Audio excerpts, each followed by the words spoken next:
This is Greg Canty here, and welcome to the Win Happy podcast. Stay tuned for interesting chats with interesting people about winning their lives and being happy at the same time. This show has been brought to you by Fusion Communications. Thanks for listening.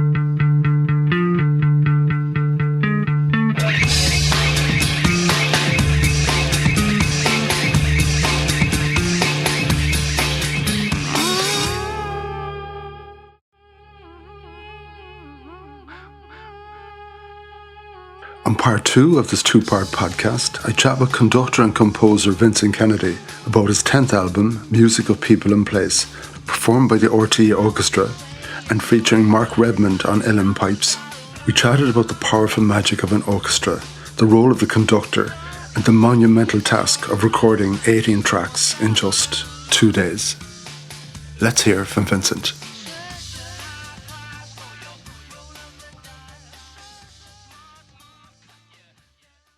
Well, this was kind of the first full-scale professional one with everything being recorded in studio, mixed in Windmill Lane, and then with the wonderful RTE Concert Orchestra as well. I have a few questions. Your dad passing when you were 14, I presume that knocked the stuffing out of you, did it? It did, yeah, and that was compounded by the fact that my mother remarried very quickly after that, someone I despised, and that just created a huge amount of unevenness and unhappiness. And you kind of grow up, I think, in any case, when you lose a partner, you kind of grow up lopsided. You're mature in some ways and not, And I missed that. And it's funny, my dad was the youngest in his family, as was my mother, in fact. But so I had a lot of I have some older cousins on my dad's side who knew my dad as an adult, and it's only through them that I've learned about him as an adult. What's your dad's name? Thomas Kennedy. Yeah. Thomas. So I hope one day I have a concerto I want to write for trumpet, and I'm going to call it Thomas Kennedy in memory of him. I do it. What kind of a man was he? He was also a conductor on the 47 bus, in Dublin. He was a bus conductor. He was a man of his time in the sense that a lot of our parents were very clever people, but they never got the education. Never had the ability to go further than taking whatever job they could get. He also had a chronic disease. He died from emphysema, and he was one of the first people in Ireland to be diagnosed with a condition called alpha-1 antitrypsin deficiency, where you don't have enough of I don't know if it's an enzyme that or something else you call it, which repairs the lungs and the liver if they get damaged. And if you smoke, you'll get emphysema. So I only remember my dad as being sick all the time. He had chronic asthma, emphysema. I remember him trying to catch his breath and all of that sort of stuff. And on one occasion, he went to the Baggot Street Hospital and they seemed to clear his lungs out. And for a week or two, he was as clear as anything. He had a lovely voice. He was a lovely singer. It was only in recent years that I kind of fully figured out something. Because he was a bus conductor, so in the summertime, he'd work every second Sunday. And then the other Sundays, then we would it was nice to go to the seaside and take a bus, which was free for us because he worked on the buses, out to Bray or Dunleary. And when we'd go out to Bray, when it was time to go, we'd always go to the bus stop early and we'd always be at the top of the bus. So that in those days when people actually queued, and if you were top of the queue, you got on first, we'd get on the bus and we'd go upstairs. Now, my dad never went upstairs. In fact, his condition was so bad that as a bus conductor, he worked on the 47B, which was actually a single-decker bus. So he couldn't actually go up and down the stairs. He'd be out of breath. So it was strange that he actually went upstairs on this bus. And we would sit at the back, and then the bus would be absolutely jammed. It'd be like the Marines. Nobody would be left behind. So everybody would be squashed on. And then as the bus poured out, everybody began to feel their sunburn and the pain, and people would be giving out. So my dad then would get my little sister, who was blonde. He'd say something and she'd walk up to the top of the bus and she'd turn around and she'd start singing Yellow Bird. Yellow Bird. And all these heads would look, and the whole bus would be singing. And as soon as she'd come back, and then someone else would start a song. So he had the whole bus singing. And it only occurred to me later that actually there was a big plan in it, because now he was upstairs, he was at the back of the bus, and this bus used to come around by Cornell's Court, and when it turned by Cornell's Court heading back to town, there was a big hill, and at the bottom of the hill there was a bus stop, right? And if the bus stopped there to let people off, oftentimes it couldn't get up the hill. There were so many people on it, and men would have to get off the bus for it to go up the hill, and he'd have to walk up the hill. So his idea, I think, was to get everybody singing on the bus. Nobody'd hear the bell ringing. Bus driver would take advantage of it, go up the hill and stop at the top of the hill. Or at least if it stopped, he was so far away he didn't have to get off the bus because he couldn't do it, and he would have felt terribly ashamed that he couldn't actually, because he would have been breathless. But it was an interesting an example of early concert craft, that my sister was sent up to quieten the bus, and yet there was another aspect to it, which was to keep everybody singing so the bell wouldn't be heard, so he wouldn't have to get off the bus to push or walk up the hill. And in those days as well, people would have been smoking on the buses, wouldn't they? Oh, yeah, absolutely. Everything, yeah. And like he smoked as well. That was part of the problem in terms of his own health. And the curious thing is that I have the same condition. He was probably one of the first. I'm number 202 in the country. There's a Professor McElvany in Beaumont who's doing a study of this, and he reckons about 250,000 people in Ireland have one of the four categories. I have the least category of it. And interestingly enough, I go for lung tests every year, and my lung capacity is greater than my age and normal. And I put it down playing the trumpet, because so far, anyway, thankfully, I don't have any of the decline that other people. But people who suffer from the severest form of this, I've seen young people on oxygen masks, in the hospital from this. So it's a very, very serious thing if you have the more serious version of it. Nature is important to you. Yeah, very important, yeah. We live beside the mountains. We're very lucky in that. Clean air all around. It's an open part of the city with big green areas, and the river runs through it. The River Dodder runs through it. And so it's all around. And my kind of view on it is a bit like music. What I said to you earlier about listening to a piece of music and not knowing anything about it. I don't know the names of a lot of flowers or bushes or shrubs and things like that, but that doesn't stop me from appreciating the beauty.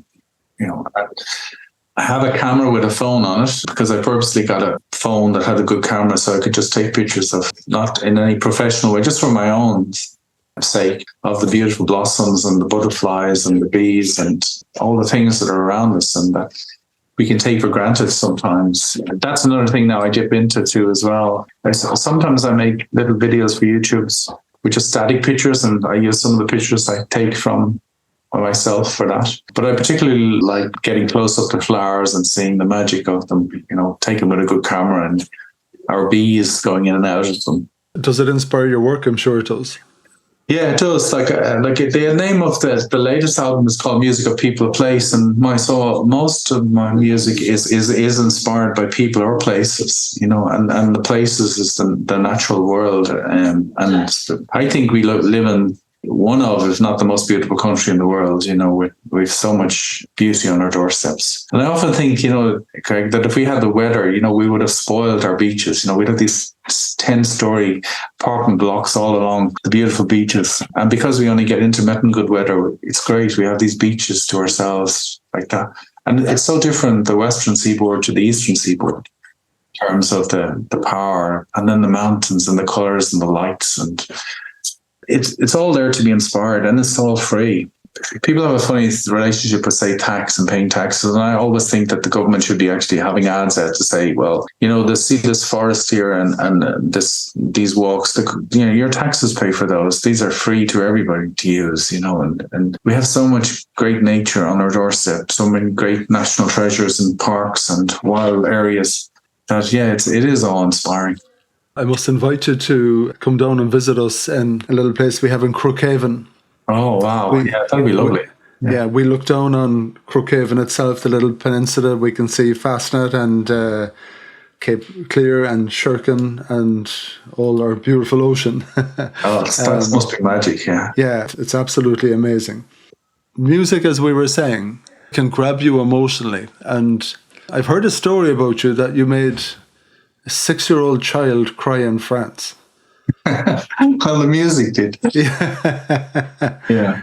That was really interesting. I was contacted by a French violinist, by her agent, and invited to write a piece for her and to come to what they call the residency in a town called Béziers in the southwest of France.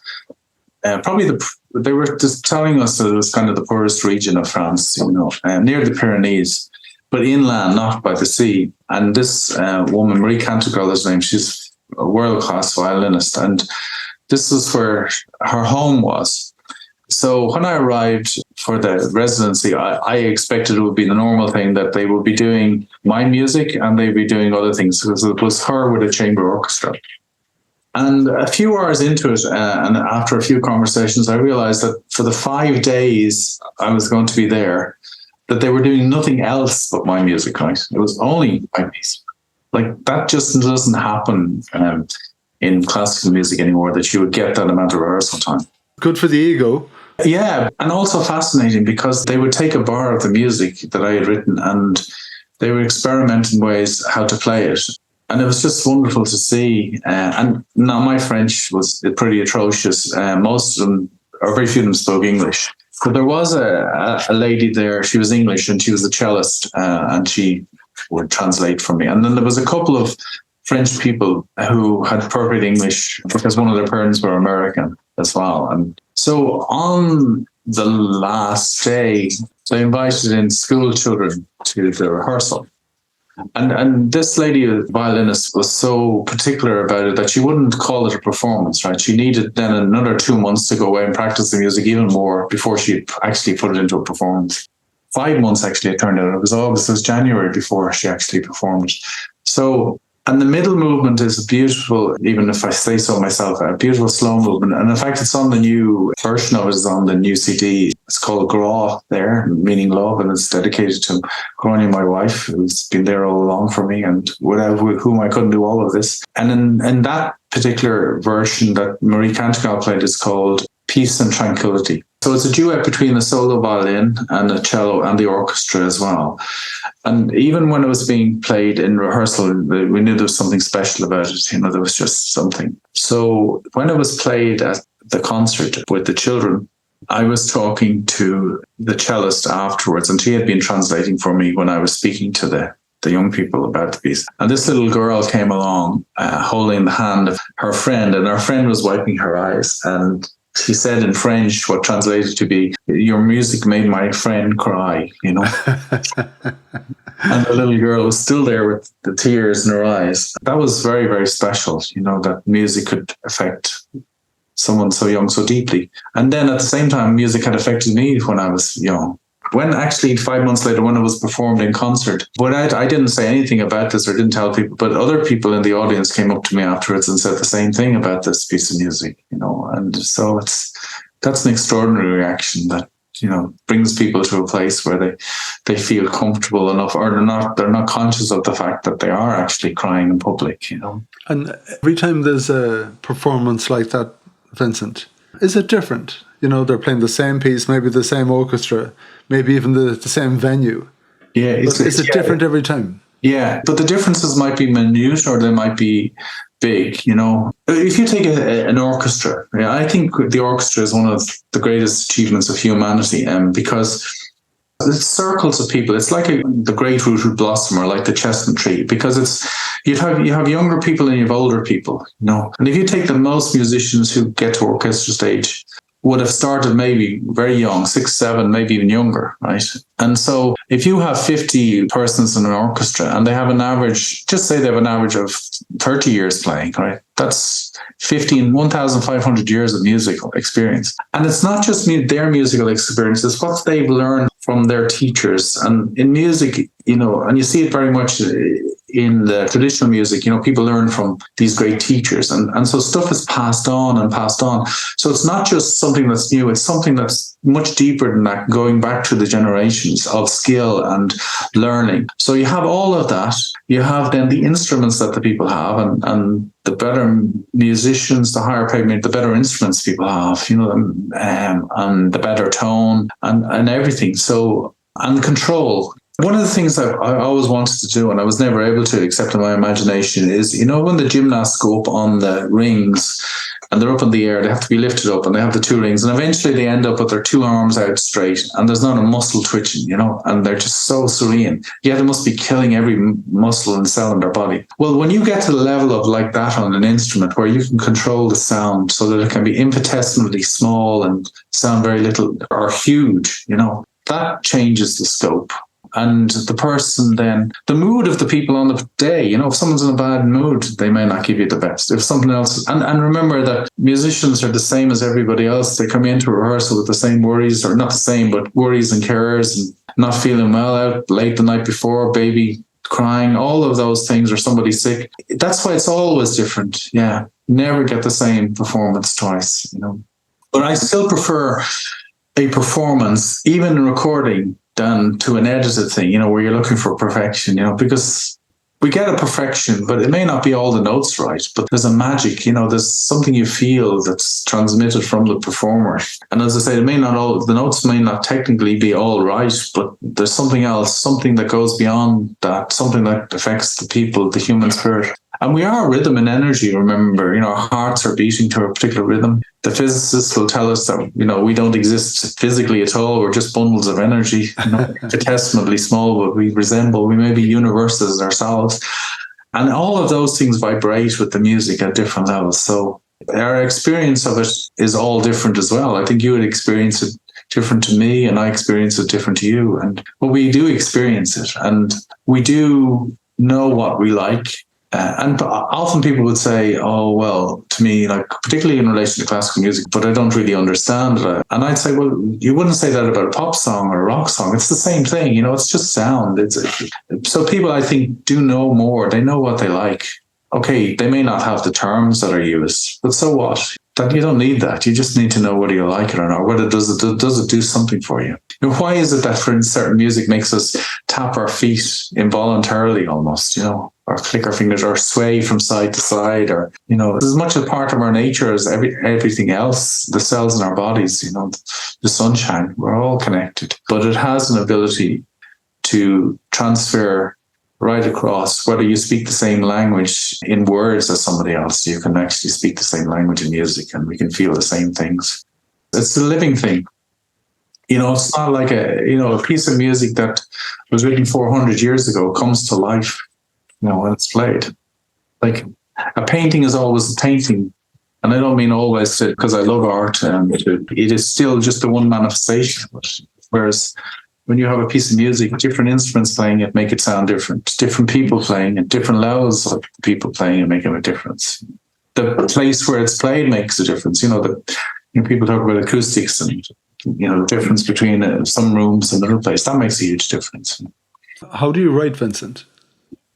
So I tend to be inspired. So something comes into my mind from where I don't know. Keats had this great phrase in one of his odes, the unheard melodies. I hear the unheard melodies, and I have the skill to write them down. And you're always questioning, is it original, or have you heard it somewhere before? Because we're exposed to so much music. And as the emperor said to Mozart in that great film Amadeus, there are only so many notes, and there are multiple combinations of them, and different things. So it comes from somewhere, and I usually write it down by hand, first of all. There's a kind of a spiritual element to it for me to do that. But then to continue writing it all by hand just takes so much time that there's now software that helps. Because if I take a tune for a flute, the same tune played on a clarinet, which would be in a different key, has to be written out a different way. But whereas you have to do both of those things by hand, the computer can say, okay, I'll take that tune from the flute and I'll do it for the clarinet instantly. So you save a huge amount of time like that. And also you put everything then into the score on the computer, and then it'll do the parts. Whereas if you were doing it by hand, you have to do it by hand in the score and then by hand in the parts. And at the same time, then a huge amount of the greatest music ever written classically was written by hand, by candlelight. And that's literally you hearing it in your head and just transcribing it. Yes, it is, yeah.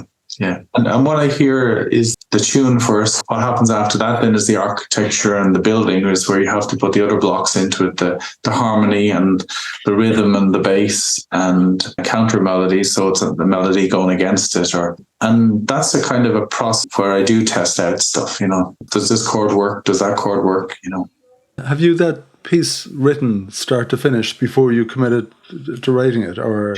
Sometimes, but probably more often than not, no, I don't have it, because going on the journey brings you to other places too. And the other thing is that I never throw out anything. So if I have something and an idea or something that's maybe only ever performed once, I keep it in the bottom drawer. For those times when I'm stuck and there's no inspiration and I have to do something, and I pick out something that I wrote before, but it just hasn't been used in that particular format, and then I start a new process with it, and that will change it. And my ideas today for a particular piece might be different from ideas in 3 months' time for that piece. But the basic element would be the same. It's just that it would be constructed with using for different instruments than my original thoughts. And sometimes, depending if you're commissioned or asked to write, you're bound by the instruments that are available. They're not always available, so that has an effect on it too. Are you writing all of the time? I'm always thinking, yeah. And another benefit, say, of the modern technology now is that if I have a pretty good memory for stuff, but even still, if I'm going along and a particular tune comes into my head, I can just turn on the recorder on the phone and just sing into it and record it. So I have some of those things. So that can be useful as well. But I can do it anywhere. I can do it in the busiest of places. I can sit with a piece of paper and a pencil, and just the world closes and I just can write it. Or I can do it for doing other things as well. So and the other thing, I kind of have a good structure in the sense that, there's, when I was describing their architecture and building, like there are things that you physically have to do to construct a music file now in terms of the score. So if your inspiration is slow, you can still be doing all those things. You can still be putting in the concrete in the structure, the scaffolding, because an outline of what way it's going to go, and you can be doing that because you're going to have to do that at some point anyway. So I used to get frustrated, but when I learned to do that, I don't get frustrated if the inspiration isn't there, because I know it will come. And it always has. I haven't really suffered from writer's block at any point in my life, thankfully. And if I do, or I'm still at the start, I just go to that bottom drawer and pick out something. Here's something I cooked earlier. So, music of people in place. Yeah. What can people expect on the album? There's 18 pieces. There's actually 19, but one of the pieces is repeated twice, and I'll explain that. That's a piece called Columkill's Lament, and it's written for uilleann pipe and orchestra, but it's also played solo on the uilleann pipe. So when the uilleann pipes play with the orchestra, they don't use all the drones. They just kind of have the pure sound. So Mark Redmond, who plays the uilleann pipes, recorded then separately using drones and harmonies just on the uilleann pipe. So that's why there's 18, and then you get +1 there. I have a couple of 100 orchestral pieces, so it was a kind of a a number of pieces, because I had this opportunity to record for 2 days with the RTE Concert Orchestra. And when I say the opportunity, I paid for it. I hired them it wasn't like they came to me. I did the producing of it and that. But I wanted to take advantage of the fact that I had all these great musicians there together. So I wanted to choose pieces that would use as much of the orchestra as possible. So most of them use the whole orchestra, so they're big sounding and some contrasts with smaller sounding. A lot of percussion, a lot of brass, so the full gambit of the orchestra. So you've got a lot of big pieces like that, and then you've lighter ones then as well, where it's just using the strings with the uilleann pipes, and that's a total contrast. It's called Music of People in Place because all the music on it is inspired by a place or people. There's a piece I was commissioned to write about John F. Kennedy for the 50th anniversary. And we share the same surname, but no direct relation that we can figure out. If there is, it goes back to the 17th or 16th century. So there's 5 pieces from a piece that I did for 1916 called Irish Men and Irish Women. There's 4 pieces from an oratorio, which is a piece for choir and orchestra and solo instruments. Now, there's obviously no choir on this, but that was an oratorio called Columkill, Dove of Peace, which was commissioned by Donegal County Council for the 1500th anniversary of St. Columkill. So it's 4 pieces from that. There's 2 pieces from a suite I did about the Hook Peninsula in County Wexford. And then there's 2 pieces that I was commissioned as part of the peace process to write in the north and the south. When the peace process came into being, part of the funding went towards arts initiatives to have the communities to come together and intergenerational. And they were really interesting to work on. You know, the first one I did was with young people from Derry and Londonderry and Donegal, you know, and there were clear distinctions, you know, but music was a great sort of leveler and bringing together. And that was called The Winds of Change. There's one piece from that. It's a jazzy piece called If You Have to Ask, You'll Never Know, which apparently was Louis Armstrong's answer, you know, about the question of what is jazz. You know, well, you know, if you have to ask, you'll never know. It's something you feel. And it kind of goes back to my own philosophy about music. You know, you don't need to know anything. You just need to know how to. You just need to experience it. There's 4 with the orchestra and the uilleann pipes. There's one about the first steam train in Ireland, and there is a couple of novelty pieces. There's one called The Accidental Tango, which is the last piece on it, which was a commission did for an orchestra related to Dunleary Ratdown in Dublin. And what I imagined was Dunleary Harbour Wall, you know, that big long wall where people go for walks, that it would be like the musicals, you know, that the music would suddenly start and everybody on the thing would start doing a tango, you know, just like the music in the musicals. Only if life was a musical, wouldn't it be great? So that's why it's called The Accidental Tango. So there's just under 80 minutes of music. So I kind of squeezed every ounce out of the orchestra. That 2 days, it seems to be an incredible thing to get that many people recording that many songs in 2 days. Is that a life's achievement for you, being there with that orchestra, watching your music being played, or is the most stressful thing of all time and you were glad to have it behind you? Yes and yes. So one of the things I'm very proud of is my preparation. You know, in preparing 18 pieces of music like that for orchestra, there's 29 different parts for each piece, 29 different instruments, you know, playing. So like there's nearly 1,000 pages of music with probably 100,000 notes, you know, all of which have to be checked beforehand, because when you're in a recording situation, the one thing that takes away time is if there's mistakes, trying to sort them out. And I was so happy that actually there was only 2 mistakes in the whole day. And then I had to know them back to front. And, you know, what you said there about the stress, I had to be as cool and calm as anything. Because remember, I was conducting as well, that, you know, the whole thing could get locked down. And in fact, I went in hoping that I'd get 12 to 14 pieces done. I thought I'd be doing really well. But the orchestra is so good and my preparation was so good in terms of getting everything right that, in fact, we recorded 18 plus the solo. So it was a huge, fantastic achievement personally. Look, as it turned out, the recording sessions happened on a Friday and Monday, which turned out to be a huge blessing because I had the weekend in between. That was a kind of great, because I wasn't going home on Monday and then thinking I have to go through all this again tomorrow.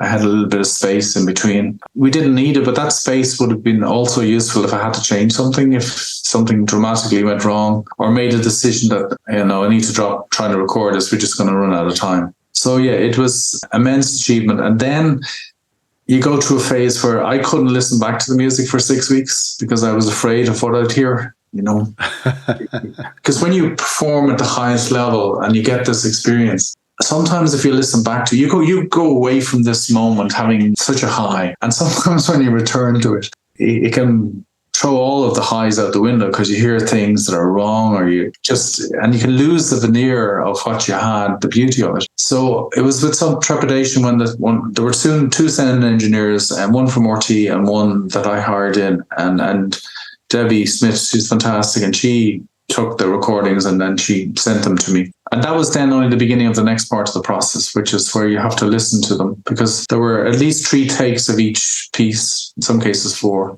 and decide which was the best, and then if there was any editing. So I had to listen to them. She did her magic on then my notes on that. And then we spent a week in Windmill Lane Studios, best part of a week, I think. Again, go through them, and well, she knows. Debbie spent 3 days, and then I came in for 2.5, where she went through everything and fixed it, and then changing, and I'm listening to it, and I had to listen to it so many times. You're not listening to it for entertainment; you're listening to it for things that might be wrong, which is a different type of listening. That I almost lost the love of it, but I kept going. And then once everything was done, then it had to go to America then to be mastered, and again, then there was another listening process which went on. So I was so glad when I finally said, yeah, everything is good to go, but exhausted at the same time. It's an American record, classical music label, Navona, launched by them digitally on the 1st of December. And I knew that There was no way I was going to have the same year this year. It was just, when you measured it up, it's just so much work. And in fact, if I'd known beforehand, I mightn't have done it. So you're better not to know sometimes, because you think back on some of the things, at any moment it could have all gone pear-shaped and gone up. And it didn't. And I was very proud of myself, and I thought it was a great achievement that I got through it relatively unscathed, in terms of stress and things. There was a lot of stress, but I was able to control it. I was able to keep it working for me as against working against me. And it's there now. And even to the point that if you go to one of those things you can talk to, like Google or Siri, and say, play Vincent Kennedy's music, it'll play, so it's there. That's wonderful. Yeah, it is. And that's the beauty of the modern thing. The music is available all over the world to anyone, which wouldn't have happened in previous times at all. And at the same time, it's new to me that, this digital world, the world I work in, is very much an acoustic one. Including 6-year-olds in France who might get very sad. Yeah. Well, that's really, that's one of the great moments of my life. Like, just, Yeah. A very stupid question. There are no stupid questions. Well, here we go. The role of the conductor. Yeah. So I'm watching, and all of the musicians are glued to their sheet music. And, okay, so they're doing what they're supposed to be doing, focusing here. How are they taking cues from you as well? Well, it's part of their skill set that they have all of that, that they're able to use their eyes and their vision and their clocks and internal clocks. So the role of the conductor is a number of things. One is, at its basic level, is to keep everybody together. And, anybody would be quite right in thinking, for most pieces, the musicians could keep themselves together, and they could. There's no doubt about that. But the conductor also has the advantage of being out in front, so they can hear a greater range of stuff than someone sitting in a seat, who's got somebody sitting beside them who's hearing that as their second major sound, or someone behind them. The conductor is above that. So the conductor's job is then to balance as well, and to make sure that some of the instruments don't overpower other instruments. And then the conductor also then adds in the feel to the piece, that brings the emotion out of the piece, or finds the emotion in the piece, or finds the story and portrays that. And that's why performances are as individualistic as the conductors, because, people are different, or so different. So you can hear the same piece played by the same orchestra, conducted by different people, and it can sound really different. And is that your interpretation of the music, and asking some aspects of the orchestra to play a bit louder or a bit softer, or to emphasize something? It is, yeah. And then there's the special position of, say, someone like me who's a composer conductor. In most cases, the conductor may be playing music that the composer isn't present, or the composer is dead. And a lot of classical music, the composers didn't write a lot of marks on the music. So it's definitely an interpretation, or it's an editor's interpretation. Whereas now, with a composer conductor, I'm there able to make decisions on the spot about stuff, And you don't always get it right. Sometimes, like when you hear everybody together, there is things that the balance is right, or something isn't quite working, and you have to drop out. But another thing I learned was that you're better off to put stuff in. So in other words, give all the music you want to all the instruments, because it's easier in rehearsal to take it out than to put it back in. You just say to someone, don't play that. Instead of saying, you get your pencil out when you play these notes. That takes just too much time to do that. It's not that doesn't happen sometimes, because sometimes when you're rehearsing, you can be inspired to add something to something, and you might go and write it off. But so they're doing a whole lot of things. And the other thing I've learned is that we all have different clocks inside us, different rhythms. And one of the things I do with young people in particular, youth orchestras or youth bands, or if there's parents there or an audience, I get the audience to join in it, is for simply me to count 1, 2, 3, 4, and get everybody to clap on 5, right? And that's pretty, much together. 1, 2, 3, 4, and everyone claps on 5. And then I say, I'm going to count to 4 now, and I want you all to clap on 9, but I'm not going to count 5, 6, 7, 8. Right? And if you do that, you'll find that in the rhythm of the way I've spoken, 1, 2, 3, 4, when you start to get to 7, the first clap comes in, and there's a whole lot of them. And then if you spread it out, and the final thing I do is, and then I say to people, and now, if you're comfortable, close your eyes. And I'm going to count to 6, and I want you to clap on 13, right? And and that's when you see one of the reasons for the conduction, because we're all counting differently. We all have a different idea of how time goes, in terms of rhythm. So that's now in a pop group or a rock group or even an orchestra, that rhythm that can be achieved by a good bass or good percussion as well, tapping out a beat. But a conductor can do it as well if they're a good conductor, yeah. And most of the leaders of orchestras now, from time past, are kind of trained to have the role of conductor. I mean, in America, they're called a concert master, and part of the reason is if the conductor keels over or gets sick, they take over, So sometimes the musicians are conscious of what the leader is doing. They're following the leader. It's fascinating. I was recently conducting the National Concert Hall, and it's a wonderful thing to stand there. And there was 19 musicians on stage, and then there was children's choir of 120. And then the concert hall is full of 1,200 people, and everybody's waiting for you to move your hand.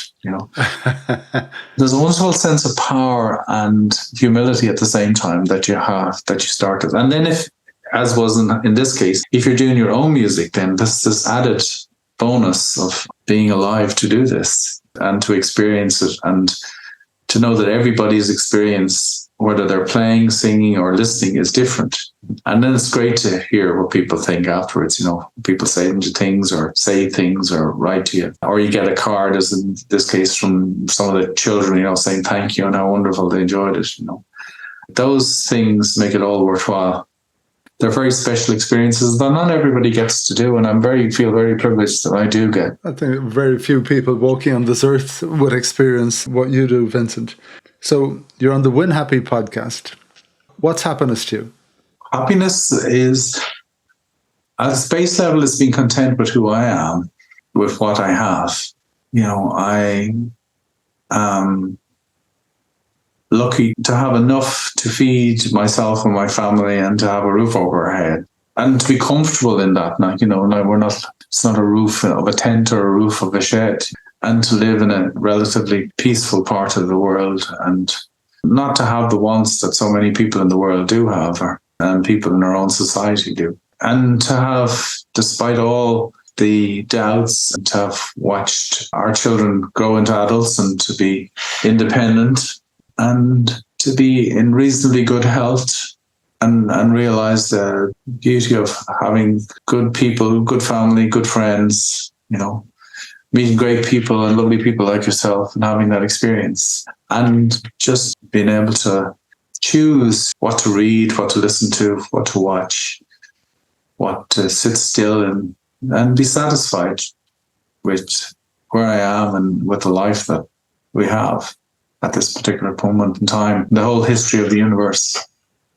And if I told you about winning, what does that feel like for you? What do you achieve? What do you want to achieve? Well, in many ways, and I've been thinking a lot of this since all of the stuff around the album finished and I've had more time. Like, in many ways, I think I won. I've done nearly everything I've ever wanted to do. I've had my music played in our National Concert Hall by our National Symphony, by the RTE Concert Orchestra, by others. I've music now out that's all around the world. I hope, a happy family. I have good friends. So winning is just having more of the good days than bad days. Yeah, that's pretty good. And realizing the privilege it is to be in that position. What was your best day ever, Vincent? My best day ever. I think I've had so many best days that I couldn't pick one.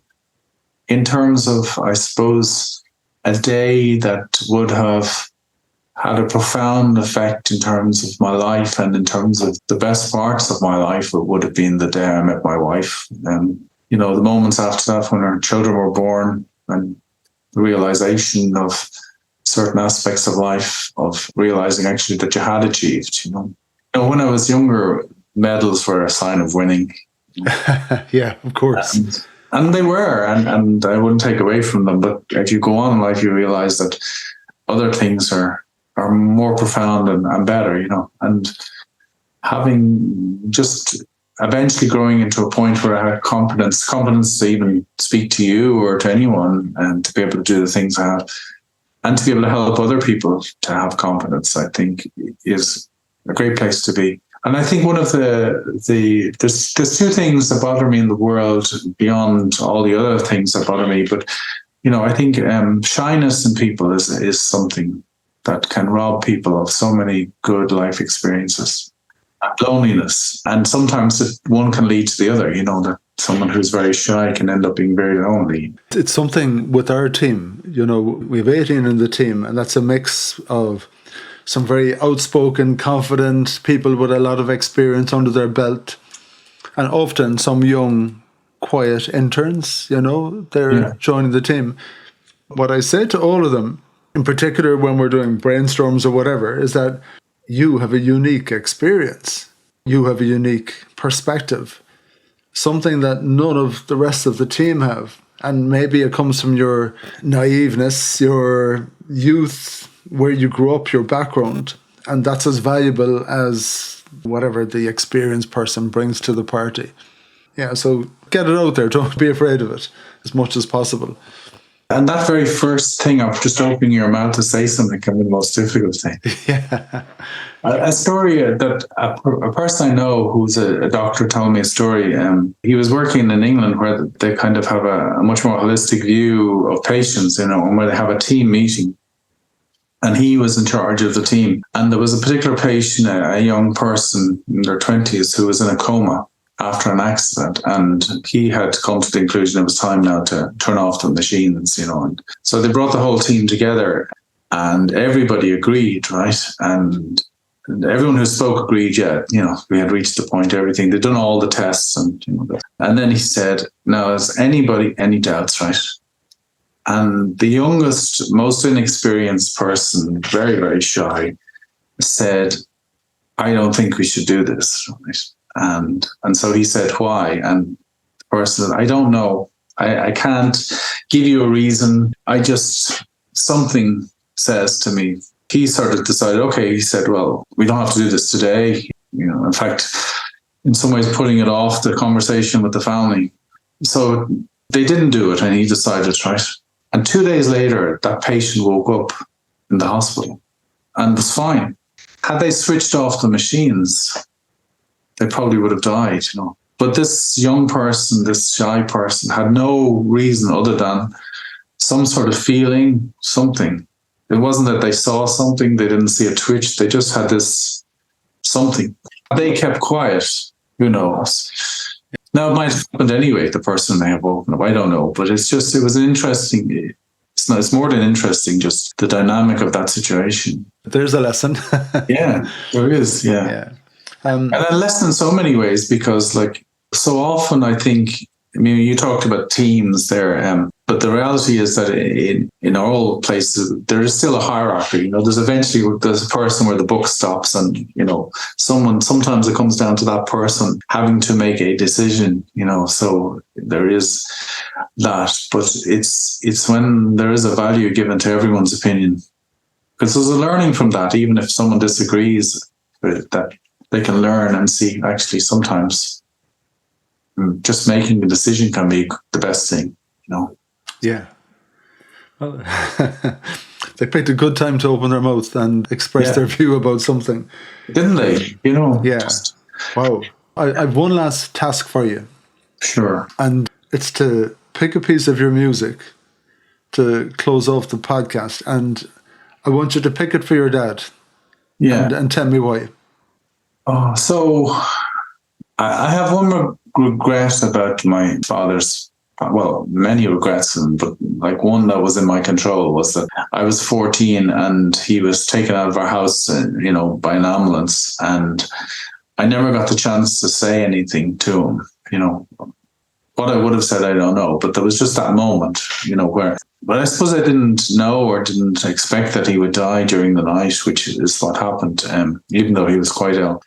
When later I thought about this in my life, I decided that insofar as it was possible, I'd never let a situation go again without, if I had something nice to say to someone, not something bad, but something nice to say, that I would take the chance and say it to them, give them the compliment, hoping that it would be taken in the best spirit. And because of that moment, because I never got to say I love you, or never got to say thank you, or never got to say anything really, I was more conscious of everybody else, the neighbours and things looking at it, and being embarrassed by it, even though it was a terrible, tragic moment. So in the story of Colmkill, the day before he passed away on the island of Iona, he was coming down to the church and he had a white horse, which was kind of a workhorse, and he sat down to rest, and the horse came over and put his head in his lap and shed a tear.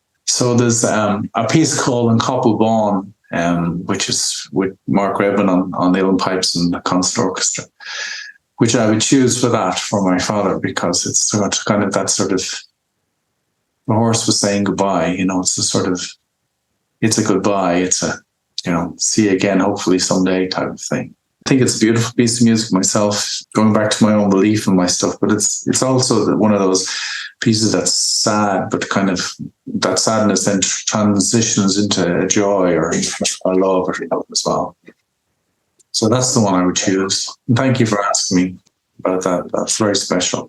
Thank you, Vincent. Yeah, it's been a pleasure and an honor to have you on the show. As I said, the first conductor stroke composer. Yeah. Thank you so much. Living composer. Yeah, yeah, exactly. Not yet starting to decompose.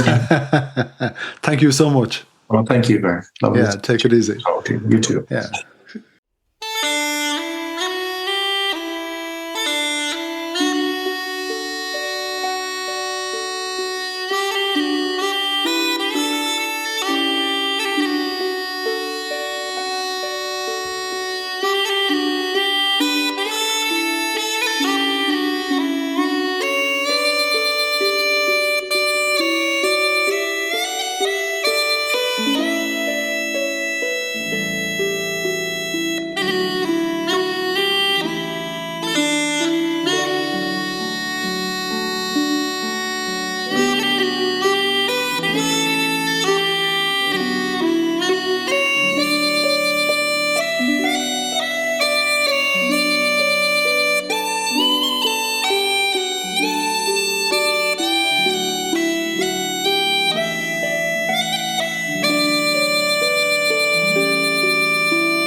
Thank you for listening to the When Happy podcast, which has been brought to you by Fusion Communications.